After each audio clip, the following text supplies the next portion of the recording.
Une monarchie constitutionnelle est une monarchie dans laquelle les pouvoirs du chef de l'État sont limités de manière plus ou moins importante par une constitution. Cette monarchie constitutionnelle est une étape entre la monarchie absolue et la République. Elle dure du 13 septembre 1791 au 21 septembre 1792. Elle est marquée principalement par 8 événements. La première étape, la Constitution de 1791. En 1791, l'Assemblée nationale adopte une constitution qui fait de la France une monarchie constitutionnelle ou parlementaire. Les trois pouvoirs sont séparés. Le pouvoir législatif est assuré par une assemblée législative de 745 députés qui décident des impôts, des lois, des guerres ou de la paix. Le pouvoir exécutif est assuré par le roi des Français qui dispose du droit de veto. Il peut donc s'opposer aux lois votées par l'Assemblée.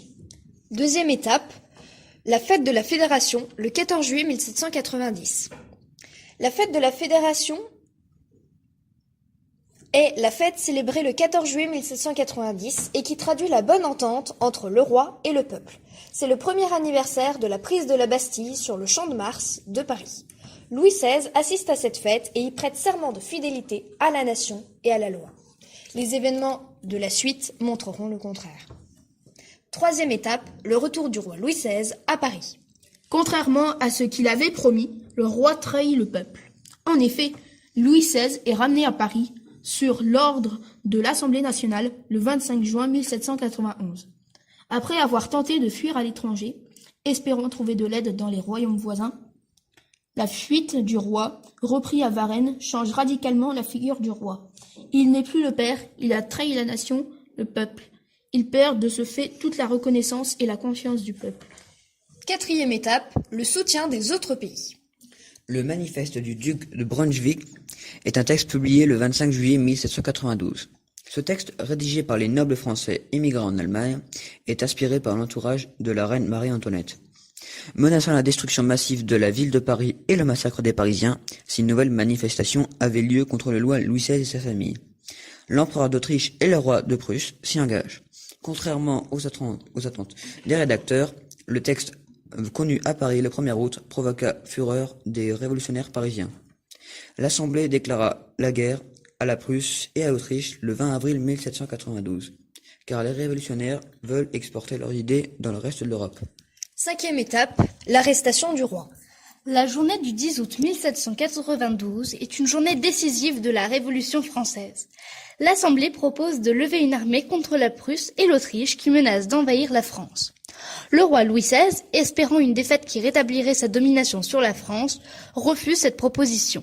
Face à ce refus, le 10 août 1792, les sans-culottes prennent d'assaut le palais des Tuileries, siège du pouvoir exécutif, et arrêtent le roi, ce qui renverse définitivement la monarchie. Sixième étape, les massacres de septembre. Massacre des prisonniers de Bicêtre et du Châtelet à Paris le 3 septembre 1792. On appelle massacre de septembre un ensemble d'exécutions sommaires qui se sont déroulées du 2 au 7 septembre 1792, dont les prisons parisiennes. Les assassins sont plusieurs centaines de Parisiens dont les actions sont tolérées par le reste de la population. Beaucoup de nobles en accord avec le roi sont emprisonnés ou tués. Septième étape, la victoire de Valmy. La bataille de Valmy a eu lieu en Champagne le 20 septembre 1792. Elle a opposé la France à la Prusse et à l'Autriche. C'est la première victoire française depuis la déclaration de la guerre en avril 1792. Cette victoire arrête l'invasion de la France par les Austro-Prussiens. C'est la première victoire de la France révolutionnaire.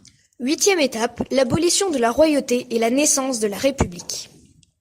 La proclamation de l'abolition de la royauté est un épisode de la Révolution française, qui s'est déroulé le 21 septembre 1792. Les députés ont proclamé l'abolition de la royauté en France, qui, depuis le 13 septembre 1791, prenait la forme d'une monarchie constitutionnelle. Elle marquait ainsi la fin de près de 8 siècles de monarchie interrompue et la naissance de la République. Le peuple ne supportait plus la monarchie constitutionnelle, car le roi Louis XVI, ne voulant pas de changement, utilisait trop son pouvoir de veto et contestait tout le temps les projets de loi de l'Assemblée.